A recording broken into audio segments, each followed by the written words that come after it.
কখনো প্রকাশ্যে হুমকি, কখনো গোপন তৎপরতা।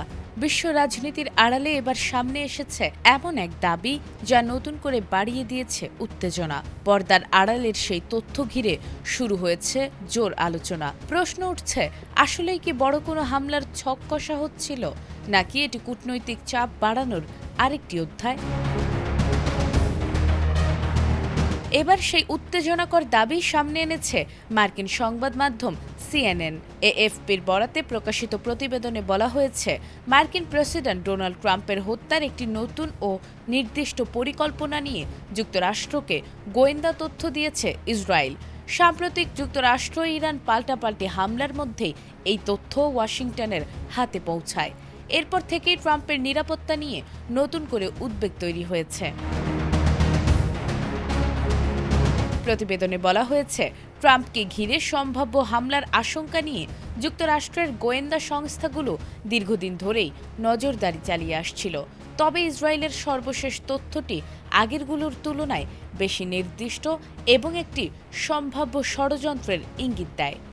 Optical brighter photo catalyst active granule সমৃদ্ধ বসুন্ধরা পাওয়ার ওয়াশ।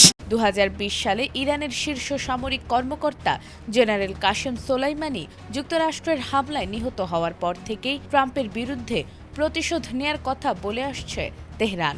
নতুন গোয়েন্দা তথ্য সম্পর্কে অবগত দুটি সূত্রের দাবি, হামলার বিষয়ে আলোচনা করেছে এমন কয়েকজন ব্যক্তির ওপর নজর রাখছে মার্কিন গোয়েন্দারা। যদিও এখন পর্যন্ত কোনো হামলার বাস্তব পদক্ষেপের প্রমাণ পাওয়া যায়নি। একই সঙ্গে কিছু সূত্রের দাবি, ইসরায়েলের এই গোয়েন্দা তথ্যকে কেউ কেউ ইরান ইস্যুতে ট্রাম্পের অবস্থান আরও কঠোর করার বৃহত্তর প্রচেষ্টার অংশ হিসেবেও দেখছেন। এ কারণে মার্কিন গোয়েন্দা মহলের একটি অংশ তথ্যটির মূল্যায়নে সতর্ক অবস্থানে রয়েছে। এদিকে ন্যাটো সম্মেলন শেষে দেশে ফেরার পথে ট্রাম্প নিজেও বলেন, ইরান তাকে হত্যা করতে চায় এবং তিনি তাদের লক্ষ্যবস্তুর তালিকায় রয়েছেন। নিরাপত্তা সতর্কতার কারণে তুরস্ক থেকে ফেরার সময় তিনি নতুন নয়, পুরনো প্রেসিডেন্টের উড়োজাহাজ ব্যবহার করেছেন বলেও দাবি করেছে একাধিক মার্কিন সংবাদ মাধ্যম। তবে এ বিষয়ে সরাসরি কোনো মন্তব্য করেননি ট্রাম্প। নাজমুন নাহার জান্নাত, এটিএন বাংলা।